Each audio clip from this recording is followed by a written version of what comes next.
Fit to Love is physical, emotional, and spiritual fitness to achieve the happy life you deserve. From exercise to cooking, relationships, and spirituality, you'll find all the inspiration you need right here with our host, JJ Flazanes.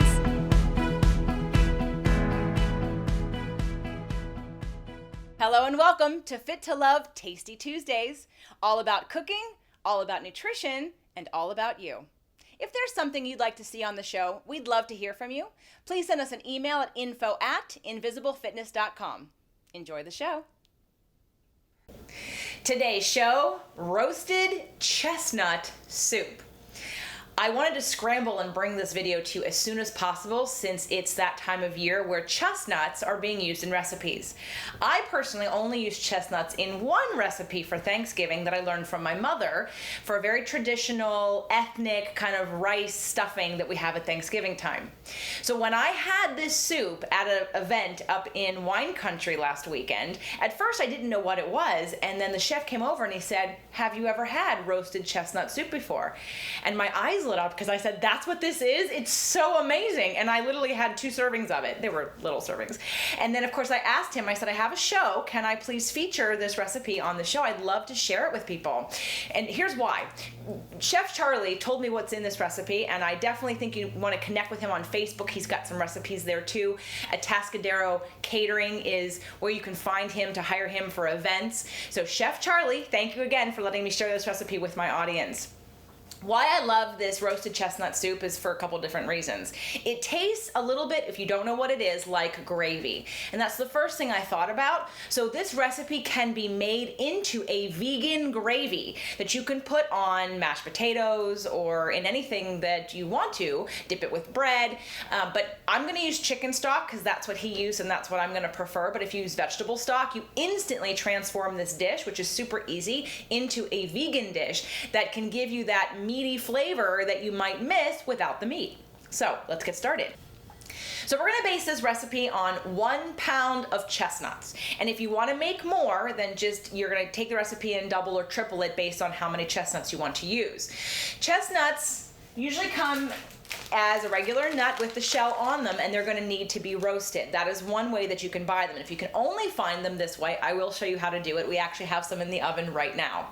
That will take a little bit more time, and if you don't mind the time, there's only 3 or 4 ingredients in this recipe, so it's really easy. However, if you want it really, really simple and fast, you can get already peeled, already cooked chestnuts and just take them out of the package. Both Trader's has both of these, and I'm sure other grocery stores do too, but this is only a little over a half a pound, so I'm gonna have to add some of the roasted chestnuts we're working on right now to make this dish. So to roast a chestnut, you're going to take the flatter part of the chestnut and you're going to, with a knife or a sharp object, cut a X into the chestnut before you put it in the oven. And you're going to roast it on 400 for 15 to 20 minutes. So we have some in the oven right now.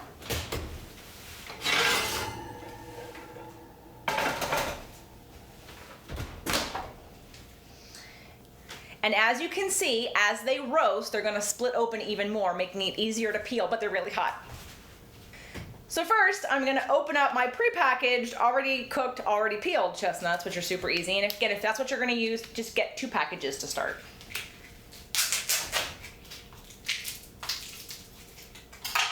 And you're gonna dump them right into the pot. If you're using roasted chestnuts that you're roasting yourself, once they cool, you're going to peel the skin off of them and put them in the pot. So you'll do this with each one of the chestnuts until you have the whole pound in the pot. So once you have your pound of chestnuts in the pot, we're gonna add 3 cups of chicken broth. Now I normally make my own chicken broth, but I'm out because I've been cooking a lot. So we're gonna use Trader Joe's organic low sodium chicken broth.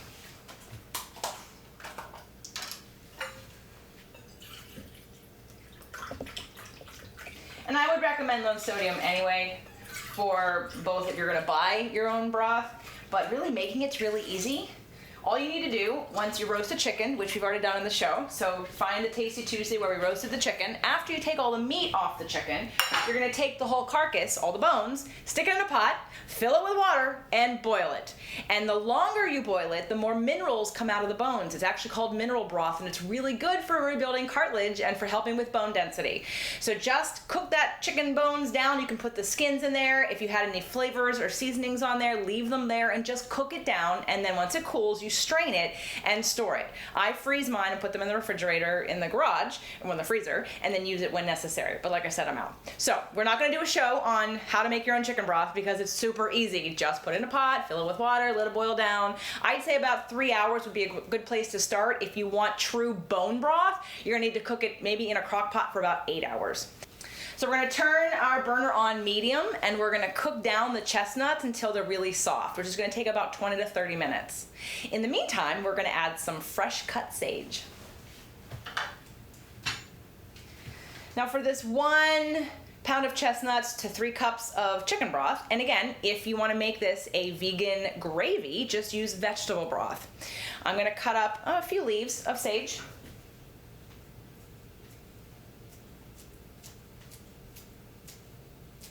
I'm probably only gonna do this much for now because I'm gonna wait to taste it and see how much more that I need. So once you get your chestnuts nice and soft from cooking them down about 20 to 30 minutes on medium, I'm gonna shut the burner off and I'm gonna add a non-dairy creamer. Basically, I'm gonna add full-fat coconut cream. Now, if you're using like an almond milk or a coconut milk, it might not be thick enough to really make it creamy.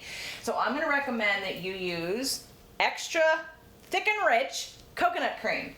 And you're not going to use the whole thing. Chef Charlie told me that it was for 1 pound of chestnuts, 3 cups of chicken broth, and 1 cup of cream. So if you're not dairy-free and you want to use cream, then go ahead and use cream. But we're dairy-free on this show, so we don't use cream. But we do support those who do and tell you how to make it best. So when I open up a coconut cream, I usually don't use the whole thing. Now in the mushroom soup that we've made, I'm going to do that. But for this soup, I'm gonna just take a scoop out of the container that I have in the refrigerator when I store it. So as you can see, it's really nice and thick. So I'm gonna take what's left in this container and put it into my chestnut soup. I'm gonna stir it around to see if, and I'm gonna guess that was about 1/3 of a cup. Between 1/3 and 1/4 of a cup. And actually I think it looks perfect. I think that's just enough that's in there. Next, I'm gonna blend this down to make it nice and creamy. My preference for ease is to blend in the pot, but I don't know that this recipe is deep enough for me to blend successfully in the pot. Let's see. It wasn't yesterday. So you want to make sure that your burner's off before your cord is hanging there. Yes, I know, that's a danger. Now I'm going to stick my Cuisinart blending stick. There are all kinds of blending sticks. This is the one I use. I'm going to put it in my pot and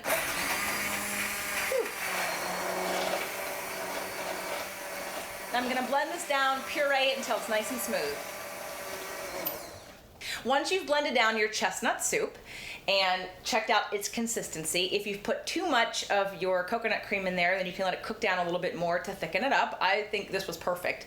So about 1/4 to 1/3 of a cup of coconut cream for the 3 cups of chicken broth and the 1 pound of chestnuts was perfect. Now I did add a little bit more sage. I did taste it.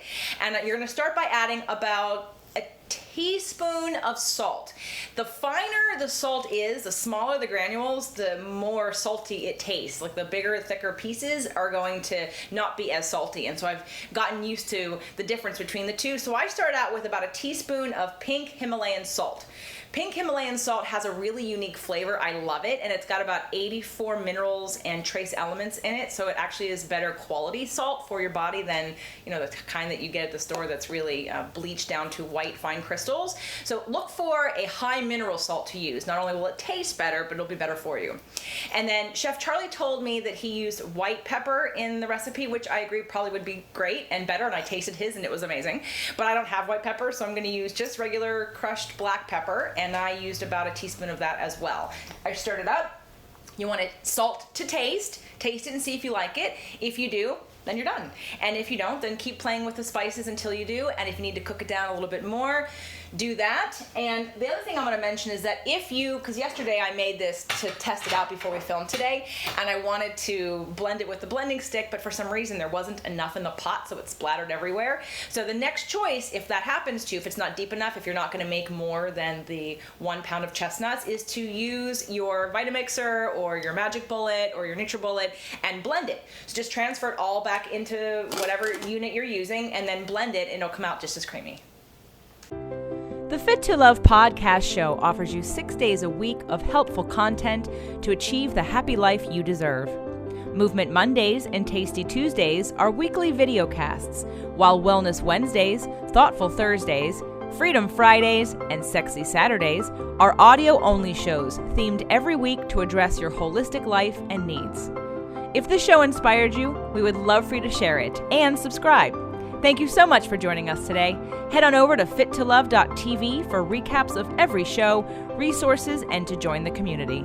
That's FIT2LOVE.tv. Have a fit and fabulous day.